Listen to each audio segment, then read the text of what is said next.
Broer en suster, hartlike goeiemôre. Ek hoop dit gaan met almal goed en dat almal gesond is en dat jy uitsien na hierdie ontmoeting met die Here vanmôre en ons hier vandaan sal weggaan met 'n lied in ons hart, met vreugde in ons hart en ook die besef dat wie ek en jy is en wat ons geword het, maar net genade is deur die krag en die liefde van die Here Jesus Christus. Is die enige besoekers by ons vanoggend? Iemand die vrymoedigheid om die hand op te steek, enige mense wat kuier, niemand nie. Goed, dan is dit nie 'n kuiersondag nie. Kan nie glo, is die besoekers, waar is hulle? Wonderlik, van waar is julle?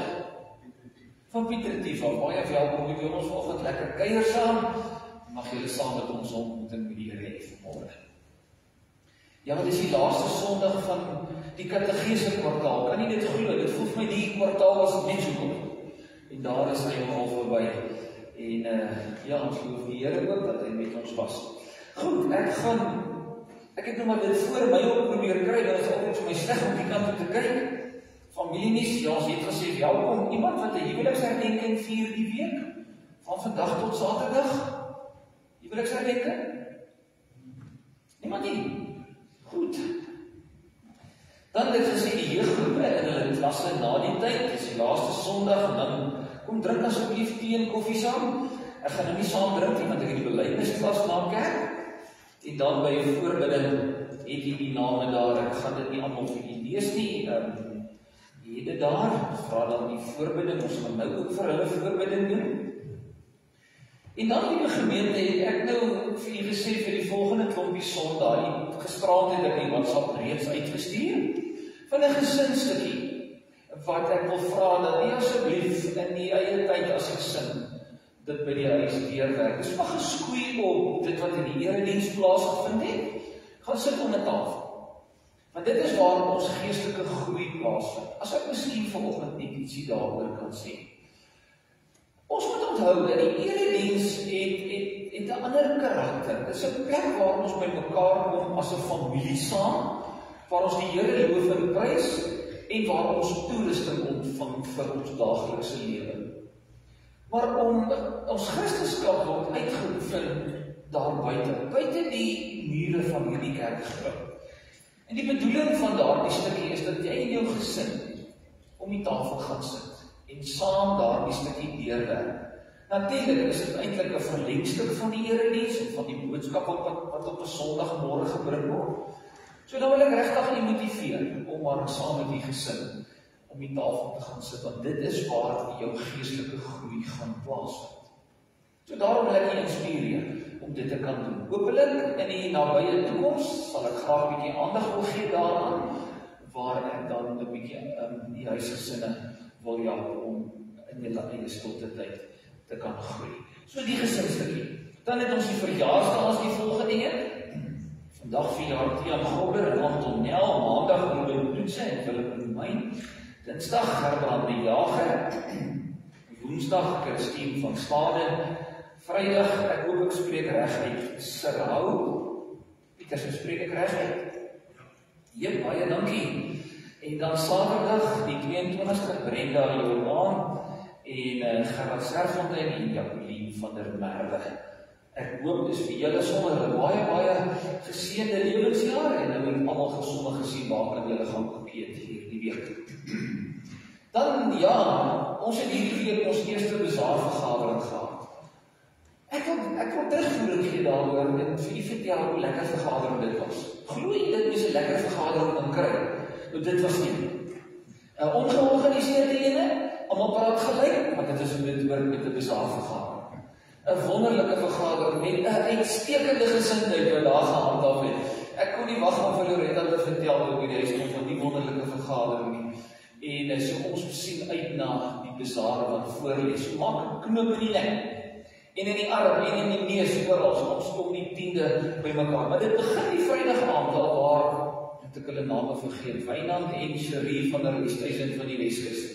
Hulle kom die Vrydag aand al met 'n optrede sing, ons gaan lekker saam braai die Vrydag aand al, en hulle vertoning gaan sommer hier in die kerk gebou wees, want ons weet nie bly nie weer daardie aand nie. So, hou asseblief daai datum ook, sê vir die families hulle moet saamkom, jy mag niks reël vir daai dag nie, dis weer die billetjie rugby en alles wat daai dag plaasvind.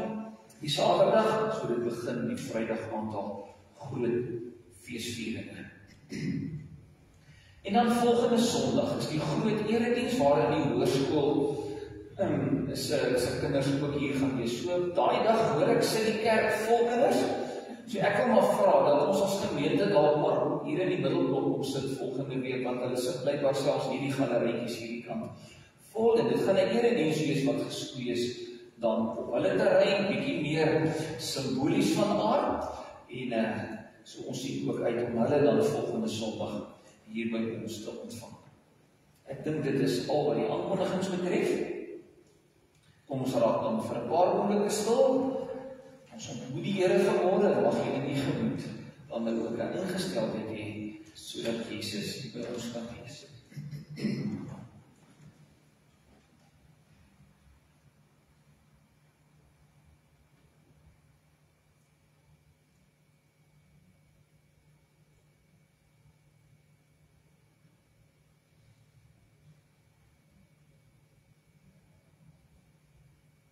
Ons Vader in die hemel, ons kom voorbidding doen vanmôre vir elke ene wie se naam op hierdie voorbiddingslys staan. Ons het so deel aan die lyding in hierdie wêreld op verskillende maniere.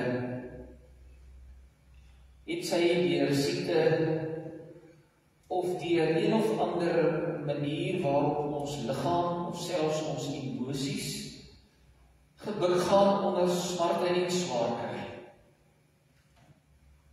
Dan vra ons vanmôre Vader, dat U dit sal gebruik as 'n ontmoetingstyd met ons. 'n Tyd van geestelike groei, 'n tyd, Here, waar ons waarlik iets anders sal raak sien as die normale.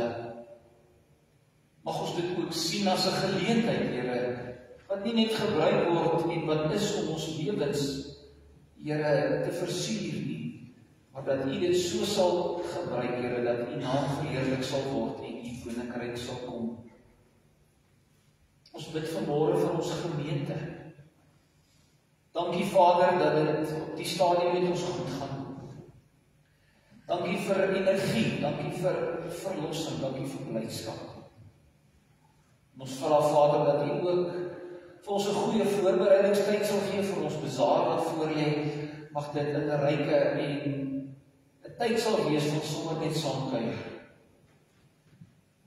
As ons dit vra vanmôre, Here, dan vra ons U seën op ons kerk. Maar daarmee saam, Here, roep ons na U, Here, dat U vanmôre nie doof sal wees vir ons nie. As U bly swyg, sal ons wees soos 'n sterwende. Hoor ons smeekstem as ons na U roep om hulp, as ons ons hande uitsteek in gebed na die allerheiligste in die tempel. Aan die Here, Here, aan U alleen kom die lof toe, want U sal ons smeekstem hoor. Ons bid dit in Jesus naam. Amen. Broer en suster, genade vir jou en vrede. Dit kom van God die Vader, wat alles gemaak het. Dit kom van Jesus Christus, ons Here, en opgestaane Christus. Alles moontlik gemaak deur die kragvolle werking van sy Heilige Gees. Kom ons sing 'n wonderlike loflied vanmôre saam. Ek was nie bewus dat die gemeente hom ken nie. Dis een van my persoonlike gunstelinge, Vonk 277. U is die lig wat deur die donker skyn, die een wat duister laat verdwyn. Kom ons sing dit met mekaar.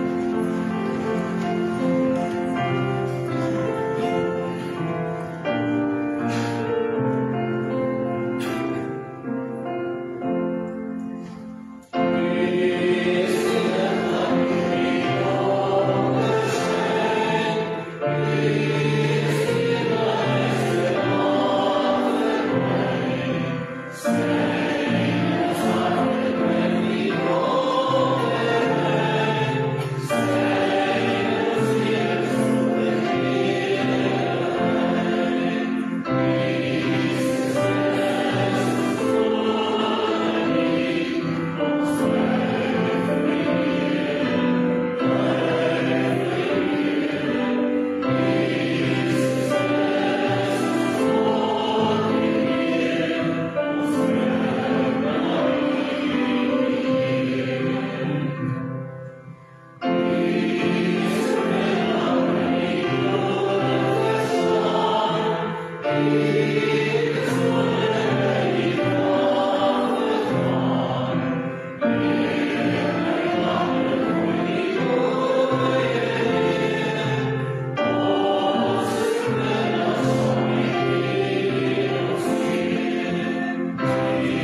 Die boks.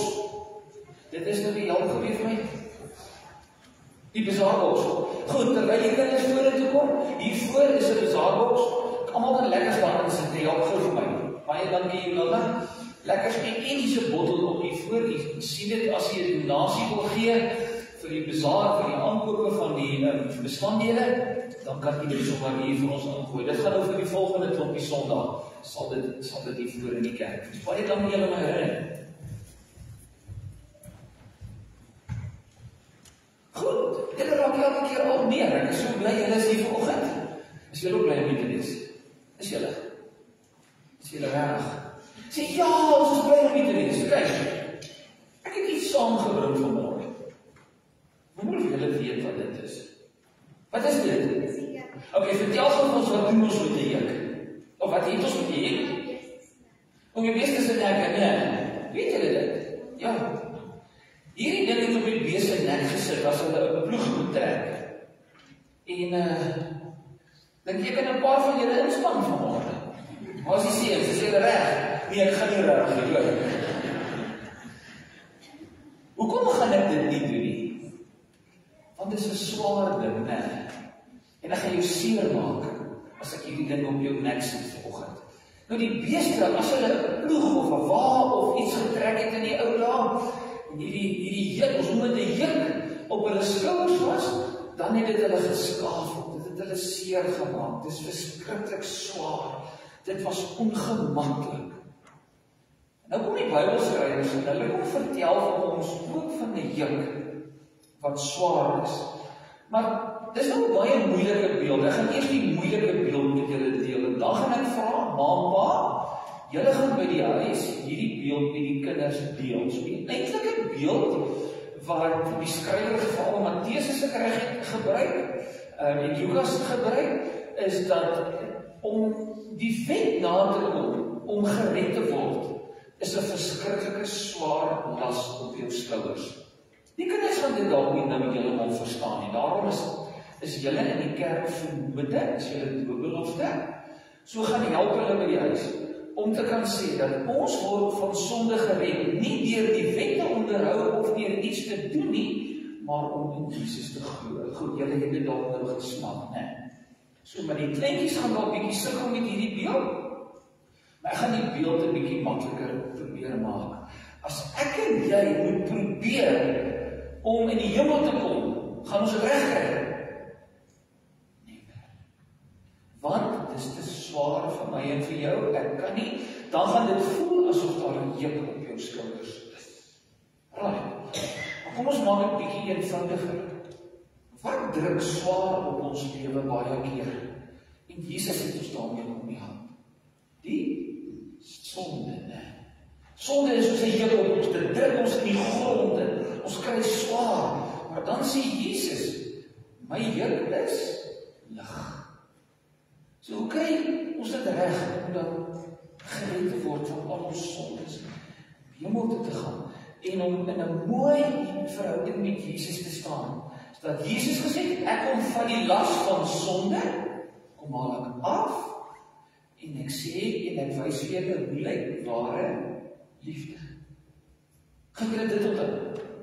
So as ons probeer om ons verlossing en van sonde gered te word, as ons self probeer, dan gaan ons so ding op ons skouers plaas. Ons gaan dit nie reg kry nie. Dit is 'n verskriklike, moeilike ding. Nou ja, dit is nou 'n pragtige juk nog, hy's in 'n baie mooi toestand nog. En ons is baie dankbaar ook Japie kom vir ons en help het met so ding. Goed, julle gaan dit onthou. Die juk van die sonde druk swaar op ons, maar Jesus kom haal dit af. Nou hoef die sonde ons nie meer te swaar en ons te kastei nie. Want Jesus het ons lief, hy het ons lewe ligter kom maak. Right, nou gaan ons 'n liedjie sing. Het julle die liedjie ontvang? Het julle hom ontvang? Het julle uitgekom? Goed, maar maak nie saak nie. Ons gaan nou 'n liedjie sing en julle moet hom nou saam met my sing. Ek het hom ook nie weer eers ontdek. Baie dankie weer, kom ons laat wag.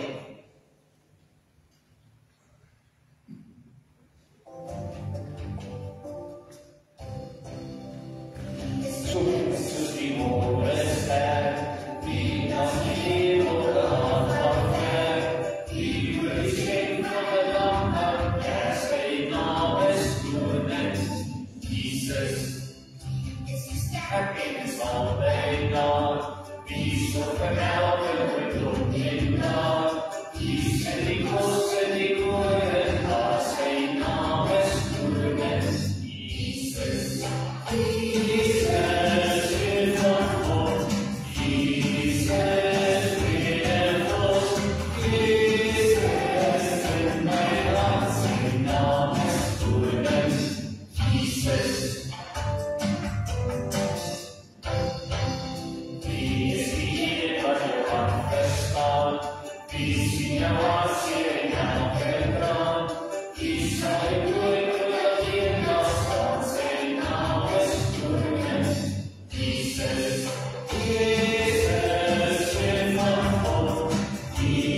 Jy bly nog oorig en nou net vra, die wat reg antwoord, dan is die kan kry.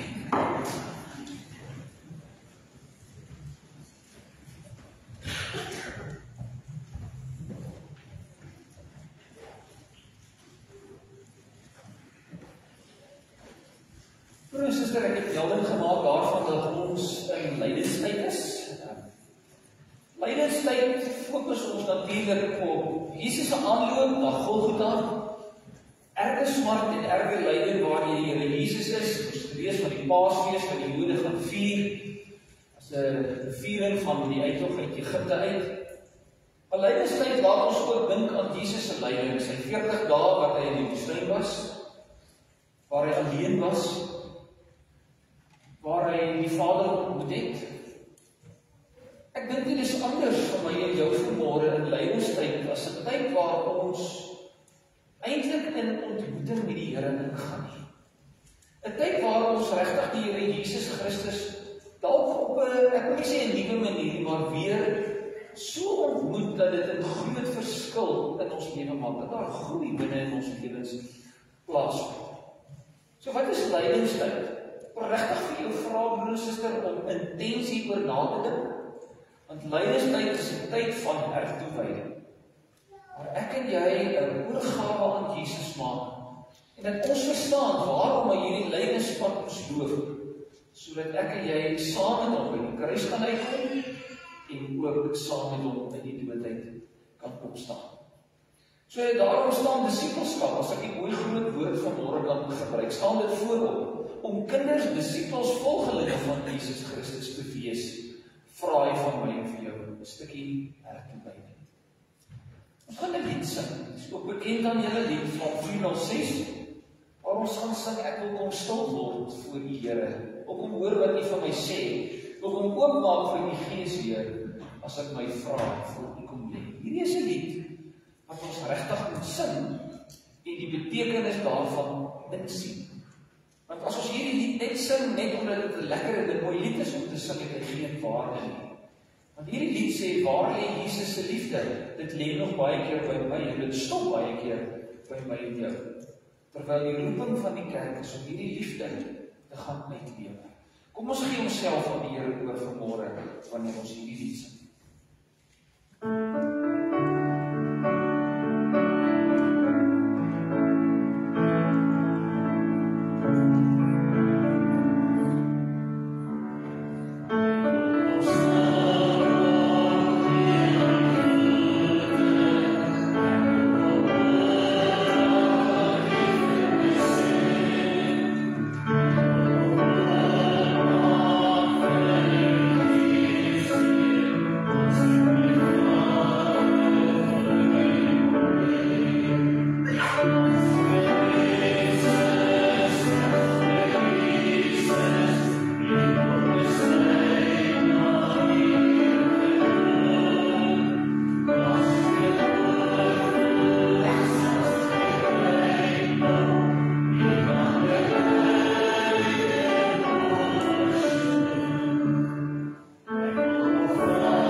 moet ons self nou aan die Here kom toewy. Maar hoe bring ons lof aan die Here? As jy nou mooi kyk, is al 150. Ek het vir daar op die skerm ook, hoekom, hoe en wie moet die Here prys? Vers 2 sê, hoekom prys hom oor sy kragtige dade, prys hom in sy magtige grootheid. Kragtige dade, die kruisiging, lyding, kruisiging, opstanding van Jesus, waar hy die dood oorwin het, maar van hom iemand wat volwaardig is. Hoe moet ons dit doen? Prys hom met ramshoring, met harp en lier, tamboerijn, koordans, met snaarinstrumente en fluite en met galmende simbale. Vers 6, wie moet die Here prys? Laat alles wat asemhaal die Here prys. So elke lewende ding op aarde moet die Here prys, maar veral sy kinders. Kom ons prys die Here saam. Sing Vonk 241 of 246 as ek reg het. 264, kom ons prys sy naam. As die dien wat ons laas Sondag geleer het. Kom ons prys sy naam, kom ons verheerlik in Jesus se naam.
Elkeen in sy hart bely dan saam met my. Ek glo in God die Vader, die Almagtige, die Skepper van die hemel en die aarde.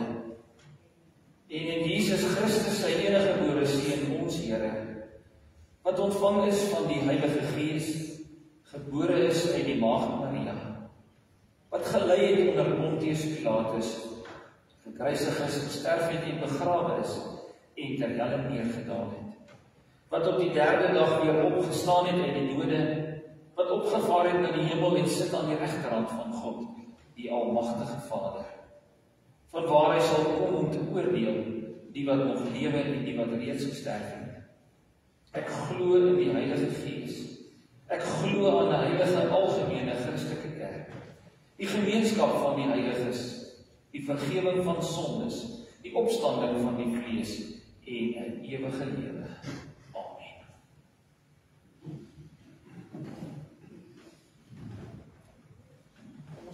5:5, die eerste vers, woord van God, woord van die lewe, woord vir ewig, vas en waar.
Here, wil U nou weer U woord met ons praat?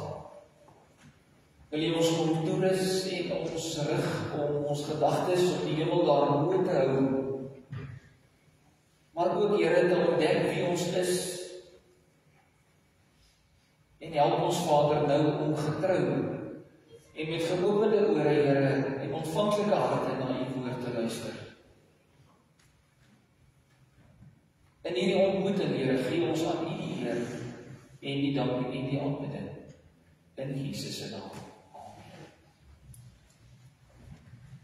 Ek lees vanmôre met U saam uit Lukas hoofstuk 22 vanaf vers 39, die bekende gedeelte waar Jesus in Getsemane is. My Bybel op bladsy 115, Lukas 22 vanaf vers 39. Jesus het die stad verlaat en volgens gewoonte Olyfberg toe gegaan en sy disippels het hom gevolg. Toe hy op die plek aankom, sê hy vir hulle, bid dat julle nie in versoeking kom nie. Hy het hom toe van hulle afgesonder omtrent so ver as 'n man met 'n klip kan gooi. Daar het hy gekniel en gebid, Vader, as U wil, neem tog hierdie lydingsbeker van my weg. Laat nogtans nie my wil nie, maar U wil geskied. 'n engel in die hemel het aan hom verskyn en hom versterk. Hy het in doodsangs geraak en het nog ernstiger gebid. Sy sweet het soos bloeddruppels geword en op die grond geval. Toe hy van die gebed opstaan en by die disippels kom, kry hy hulle aan die slag, uitgeput van droefheid. Hy sê vir hulle, waarom slaap julle? Staan op en bid, sodat julle nie in versoeking kom nie. Ons lees net tot daar. Broers en susters, ek begin vanmôre om net vir 'n paar foto's te wys van Getsemane. Nou die foto's is hoe dit vandag daar lyk. Ek het mos die voorreg gehad om in Israel te wees en 'n paar foto's maar net geneem. Weer skuif hulle maar vir ons aan, so daar's so 5 van hulle.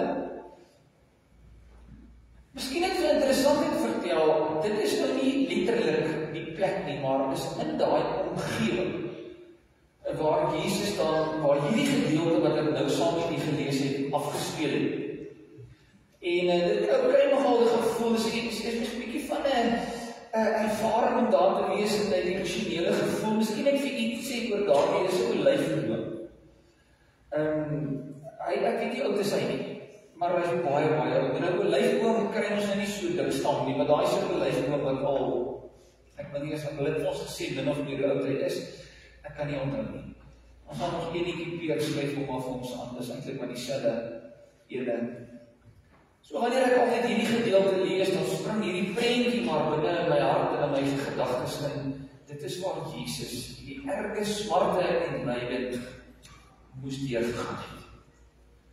Hierdie gedeelte vertel dan vir ons van die aankoms van Jesus dan in die tuin van Getsemane. Plek waar Jesus een van sy hartseerste en mees angsvolste angs beleef het. Lukas skryf nou, ons het gelees, sy sweet het soos bloeddruppels geword en op die grond geval. 'n erge stryd. Nou broers, ek dink nie ons sal enigstens kan verstaan en kan insien wat die intensiteit van daardie lyding van Jesus Christus binne in Getsemane was nie. Die Matteus Evangelie het 'n ander prentjie, skets ons 'n bietjie 'n ander sy ook as hy in Matteus 26 sê dat Jesus het bedroef en beangs geword en vir sy disippels gesê, ek is doodsbenoud. 'n angsheid, 'n benoudheid wat Jesus beetgepak het en dan vra hy vir hierdie disippels, bid asseblief saam met my.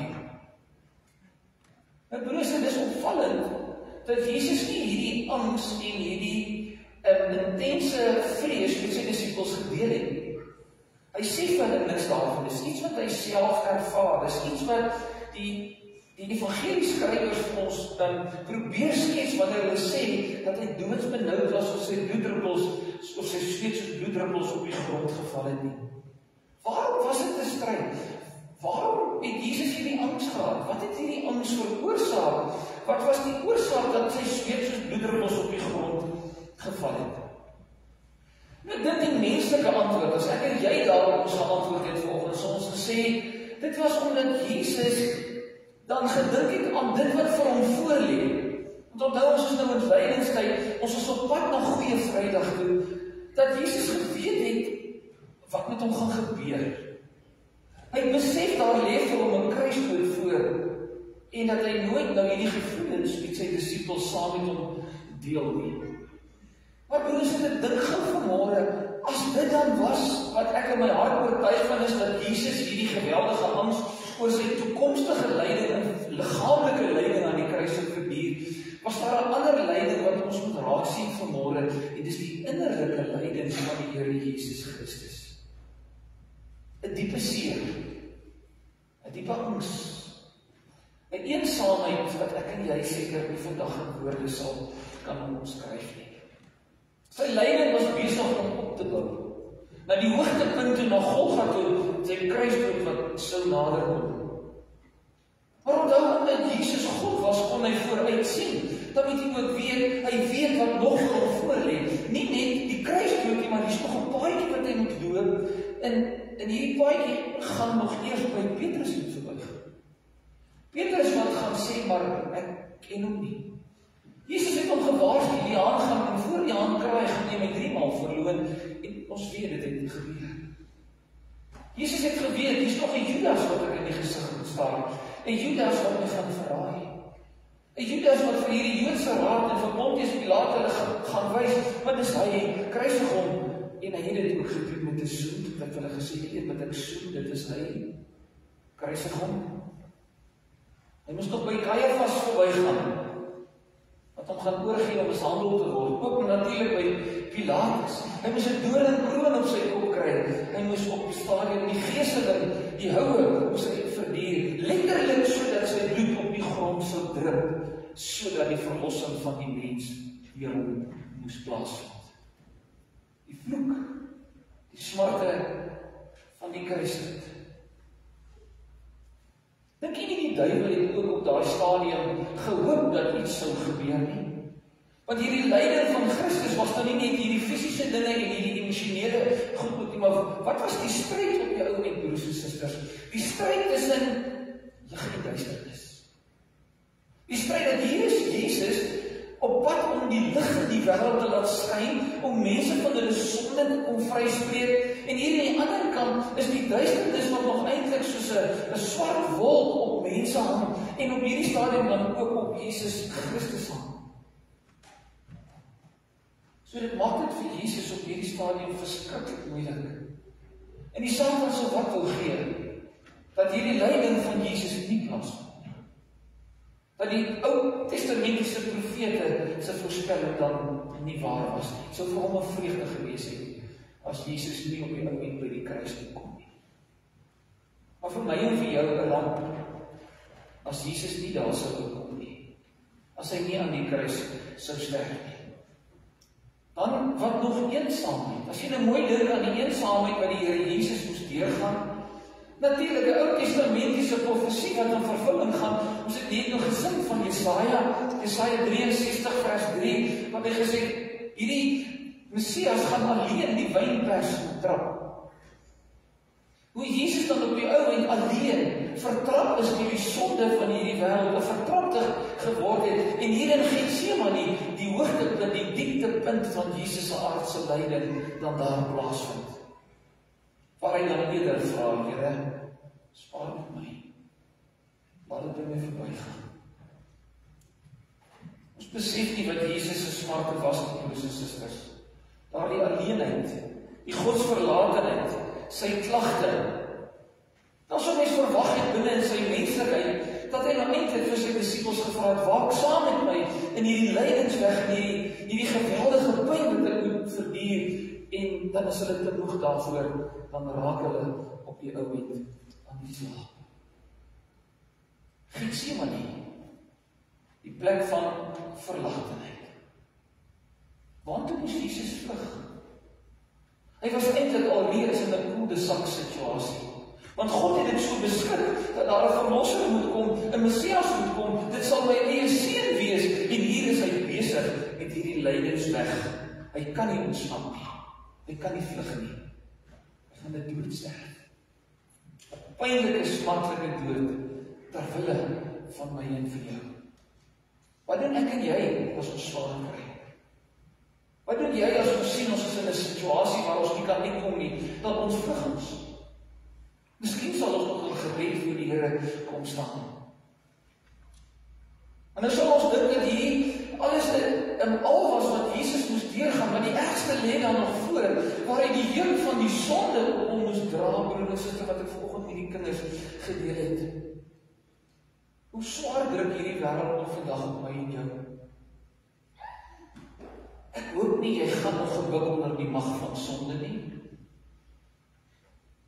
Want as dit nog so is dat die sonde vanmôre swaar op my en jou druk, dan is dit juist vir my en vir jou 'n tyd om nie te dink oor Jesus se lyding en Jesus se kruispad wat hy moes loop. Dink maar aan Dawid. Dawid help vir ons baie mooi om te verstaan wat gebeur wanneer ek en jy onder die juk van sonde of die slaapjuk van sonde vasgevang is. Dit is 'n baie bekende gedeelte, jy ken dit, Psalm 51 wat hy skryf na aanleiding van sy oorspel met Batsheba. Baie in vers 5 sê, my oortredinge ken ek, van my sonde bly ek die hele tyd bewus. En dan skryf hy in Psalm 32, sê toe ek oor my sonde geswyg het my liggaam uitgeteer. Het my liggaam uitgeteer, soos ek heeldag om hulp geroep het. Die hand het dag en nag swaar op my gedruk. As jy nog voel vanmôre, dat sonde swaar op my hart druk, dat my lewe te swaar is, dan moet ons weet, is ons besig met iets wat eintlik nie behoort te wees nie, want Jesus het gesê, ek wil die las van jou sonde wil ek ligter maak.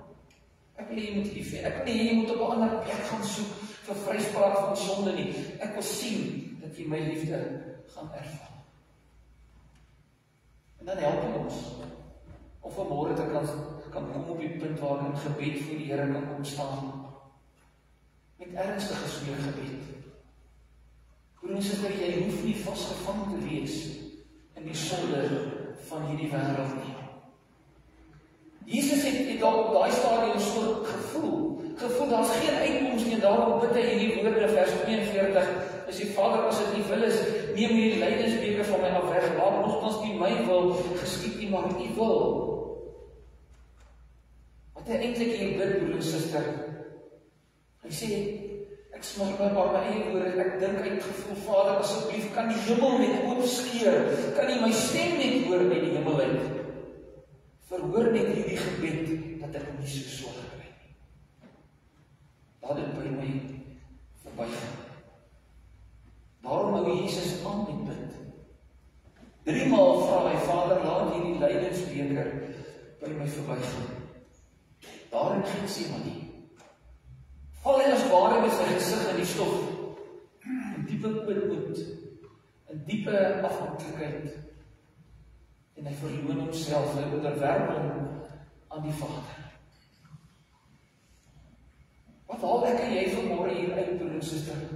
Dat ons moet verstaan hoekom Jesus hierdie lydenspad moes loop, want ons moet onthou, dat die geregtigheid moes seëvier. Dis 'n groot woord terwille van ons kinders vanoggend. Wat beteken die woord geregtigheid? Die kern van die woordjie is die woordjie reg. God moes ons verhouding met hom kom regmaak.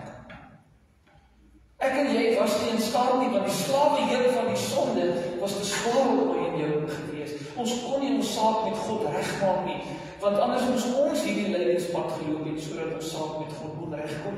Ons sou gestraf moes word vir die sonde, en ek en jy weet hoe dit sit, ons sou ingegee het onder die las van daai straf, ons sou dit nie kon dra nie. Maar Jesus kom en hy kom maak ons saak met God reg. Hy begin met 'n lydensweg op pad na Golgotha, terwille van my en jou. 2 Korintiërs hoofstuk 5 vers 21 sê, ek lees dit vir die 2020 vertaling, hy wat nie sonde geken het nie, hom met God terwille van ons sonde gemaak, sodat ons in hom geregverdig kan word. Jesus se lydingspad is my en jou lydingspad. Die kruis waaraan hy moes gesterf het, liewe broers en susters, was my en jou kruis. Ons moes daaraan. Ons moes bebloed, gemartel, gegeesel aan daardie kruis kom hang het. Terwille van ons sonde is hy soos 'n lam na die slagpale toe gelei waar hy gehang het. Dit alles sodat ons nie meer onder die slawejuk van die sonde en die wet hoef te lewe nie, maar sodat ons in liefde kan lewe. Sodat ons onder die genade van God kan staan en kan weet, hierdie vryspraak is alleenlik loutere guns, loutere genade van God, sodat ons verhouding met hom reg kan wees. Ek wil jy moet dit vanmôre weer uitstoot. Jy moet onthou dat Jesus in Getsemane hierdie lydingspad moes binnegaan, sodat ons saak met God reg kan wees. Voordat ek vanmôre vir julle praktiese toepassing maak op hierdie gedeelte, wil ek vra jy moet gou na 'n liedjie luister van 'n klein dogtertjie. Sy sing die lied Getsemane, dalk het jy hom al gehoor. Claire Ryan is die dogtertjie se naam reg onthou. Wil jy moet dit ingaan, wil jy moet dit hoor, wil jy vra dat jy diep daaroor sal nadenk wanneer jy na hierdie video luister, en dan sal ek daarna vir ons 'n praktiese toepassing maak.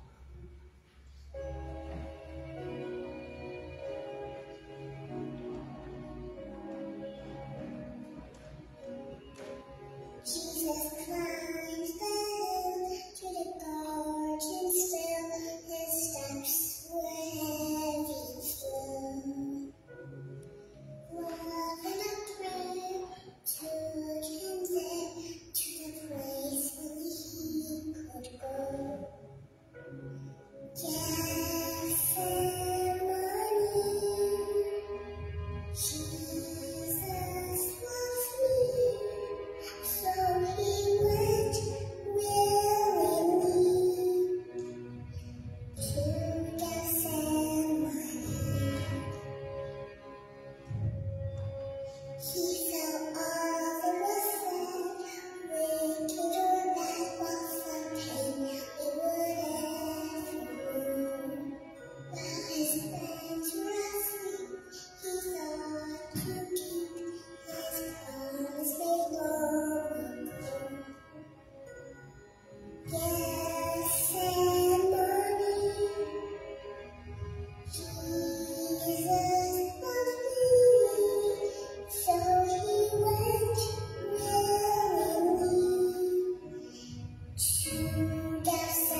moet ek en jy vanmôre hoor? Dat ons geloofsekerheid kan hê. Hierdie is een van die goed wat so baie mense oor twyfel of my saak en my verhouding met Jesus reg is. En dis hoekom ons baie keer nog die heup van die wet opneem en dink as ek die wet net dan kan nakom. As ek dan net 'n paar boksies kan tik, dan weet ek sal die Here my raak sien. Broer en suster, het my en jou lankal raak gesien. Dis hoekom hy hierdie lydingspad in Getsemane begin het. Daarom gee hy vanmôre vir elkeen wat in hom glo, gee hy hierdie versekering dat ons hoef nie te presteer nie. Ons hoef nie vanmôre iets te doen nie. Hy het klaar gehandel. Ons kan God niks bied nie. Ons beste wat ons het is nie genoegsaam sodat ek en jy van sonde vrygespreek kan word nie. As jy dalk in die eie Bybelstudie die Hebreërbrief wil deurwerk, veral daar in Hebreërs 10 waar daar staan hy die een offer het hy gebring sodat ons volmaak en volkome van al ons sonde vrygespreek kan word. Eintlik staan daar vir altyd volkome van sonde vrygespreek kan word. Dis die inhoud van ons geloof. Die inhoud is nie wetties nie, die inhoud is nie iets anders nie. Die inhoud van ons geloof is in wie ons glo. Naamlik die Here Jesus Christus as ons verlosser en saligmaker. 'n Inhoud wat ons vertel van versoening, van 'n nuwe band wat tussen ons en God die Vader gesmee is. Die inhoud is vryspraak van sonde. Die inhoud is die skuldbrief is uitgewis. Ons debiet sal doen. Daar's 'n streep deurgetrek en daar staan vloei. Dis wat Jesus vir my en vir jou kom doen het. Terwyl van ons kinders ook wil ek vanoggend sê, daar's so baie mense wat interpreteer as Jesus dan vir almal gesterf het, dan gaan almal gered word. En ons weet dit is nie so nie. Deur hierdie soenverdienste is dit 'n verlossing vir elkeen wat glo. Johannes 3:16. So lief het God die wêreld gehad dat hy sy enigste seun gegee. Hoor hierdie woorde, liewe jong mense ook, sodat elkeen wat in hom glo nie verlore sal gaan nie, maar die ewige lewe sal hê. Die Gees van God jou oortuig het dat hy vir jou gesterf het, in jou plek gesterf het, kan jy doodseker wees dat my saak met God reg is. Geregtigheid het plaasgevind. Tweede ding wat ons vanmôre moet onthou, ons het al eerste maar gesê, maar kom ons deel dit nou maar hier, broer en suster.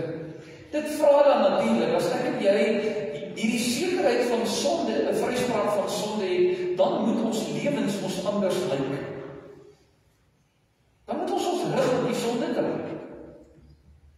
Ons kan nie aangaan met 'n lewenswyse wat gekenmerk was voordat Jesus my van my sonde vrygemaak het. Ons dink baie keer dat hierdie vryspraak van sonde een stukkie aspek van my lewe raak. As jy mooi gaan kyk wat dit beteken dat hierdie vryspraak is, dan beteken dit my hele totale lewe is nuut gemaak. Nie net 'n stukkie nie, elke hoekie van my hart. Daarom beteken dit dat ek en jy moet omdraai en van elke stukkie sonde bekeer word. So hierdie week in die Bybelstudie het ons 'n bietjie gepraat oor die woord bekering. Dat bekering nie 'n eenmalige ding is nie. Wedergeboorte is 'n eenmalige ding. Bekering beteken ek draai elke dag my rug op dit wat dalk nog 'n juk op my skouers kan wees. Daarom is dit 'n daaglikse proses van waar die Here dan sê, keer jou rug op my want ek het nooit my rug op jou gedraai nie. Dis omdat julle rug op my gedraai het, sê hy vir die Jode en die disippels, dat ek aan hierdie kruis moet hang terwille van julle. Daarom is Jesus se worsteling in Getsemane 'n worsteling as gevolg van die sonde. En elkeen wat hierdie werk van Jesus gaan vertrap, elkeen wat nie sy hele lewe oorgawe aan die Here maak nie, dat hy dalk ook maar weer in die lig van Jesus se soenverdienste vertrap te gaan word. En ons weet, as ons nie omdraai nie, as hierdie verlossing en hierdie inhoud van die evangelie nie ons lewe raak nie, die sonde maar eintlik weer vir ons 'n verskrikking gaan wees. Hieroor waarsku die Here Jesus ons. Derde ding wat ons vanmôre hier moet haal, is die groot betekenis van gebed. Dat ons in hierdie tyd aan God moet dink, aan sy liefde, aan sy genade, ja, aan die smarte van die Here Jesus Christus. Daar gaan versoekings op ons pad kom, daar gaan sonde dalk op ons pad kom, daar gaan dinge op ons pad kom wat nie tot eer van die Here is nie, maar dat God vir ons hier sê, bly in gebed elke dag in my teenwoordigheid, sodat julle hierdie versoeking gespaar kan wees. Anders sal ons aanhou die lydingsbeker drink. Maar die Here sê vir ons die betekenis van gebed. In sy lydingstyd, toe hy vir die disippels nodig gehad het om saam met hom te bid, het hulle hom versaak. As lydingstyd 'n tyd is waar ons gebed kan optel, waar ons verhouding met die Here so in 'n rigting kan wees, dat dit ons gebedslewe verander en vernuwe, dan sal ons sê, is dit die moeite werd. Broers, mag die Here ons vanmôre seën met hierdie swaar pad wat hy moes loop, sodat dit nie nodig vir my en jou kan wees om hierdie swaar pad te loop nie, maar dat ons vanoggend maar net hier kan kom staan en kan weet, Jesus is deur Getsemane. Jesus is deur jou en my Getsemane. En dat ons ook maar kan bid soos hy gebid het, Vader, nie my wil nie, maar U wil. Mag hierdie wonderlike geleentheid wat Jesus Christus ons bied van verlossing in hierdie lydingstyd vir my en vir jou opnuut in werklikheid wees. Mag die Here jou daartoe seën. Wat vat jy vanmôre met jou saam huis toe? Ek gaan vra dat jy bietjie stil word, miskien in een sin. Wat vat jy saam? Miskien vat jy daar 3 goed saam. Kom ons raak stil vir 'n paar oomblikke en dan sluit ek af met 'n gebed.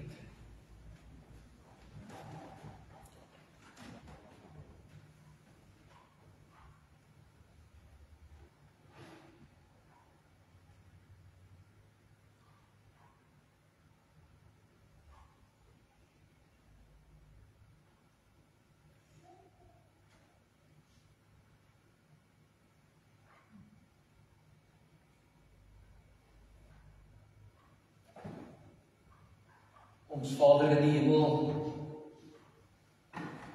ons begryp dalk nie hoekom hierdie pad vir Jesus beskore was nie.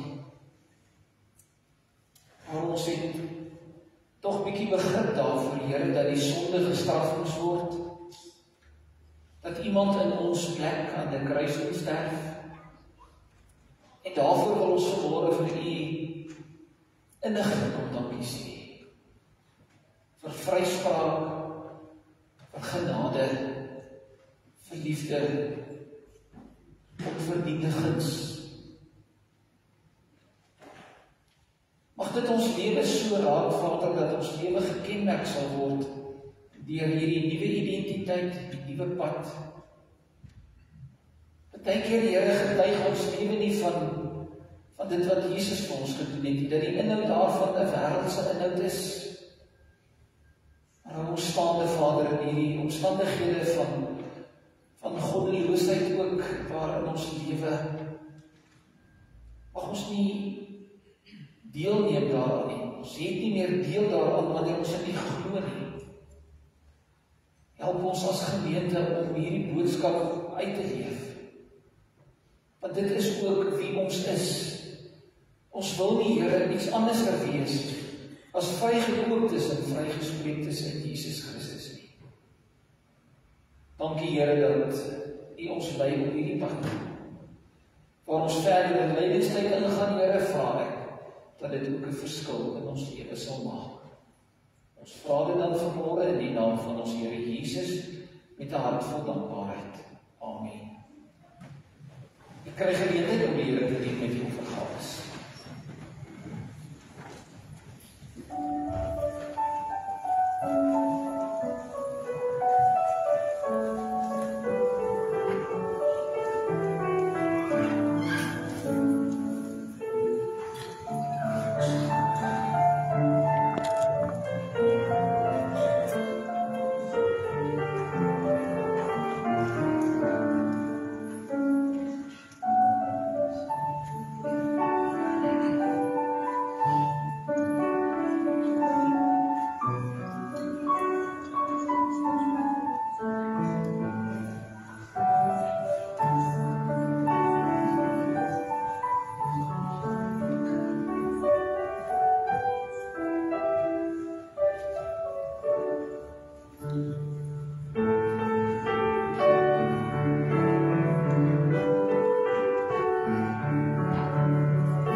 Ek herinner my net weer met ons bazaar wat voor lê, die waterbottel hier voor, die boks hier voor, as wat donasies is vir die lekkers, die aankoop van die bestanddele.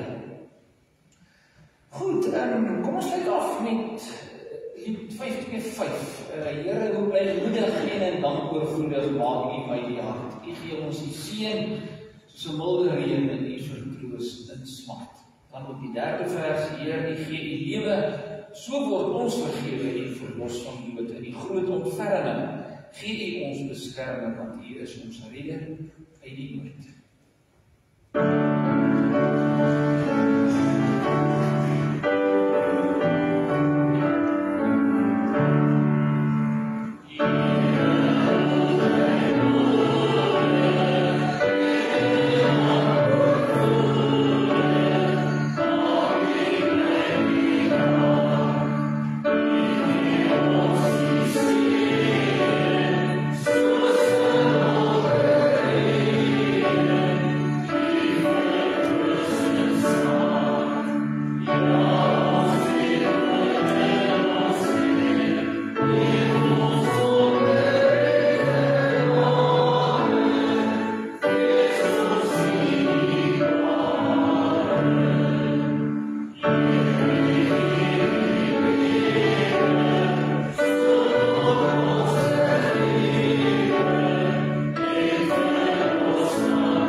Ontvang die seën van die Here en gaan in sy vrede. Mag die krag van God jou bewaar, mag die hand van God jou beveilig, mag die skild van God jou beskerm, mag die Here Jesus Christus met jou wees, Christus wat ons voorgaan, Christus wat in ons is, Christus wat oor ons is, mag die Heilige Gees elke dag met jou wees, tot in alle ewigheid.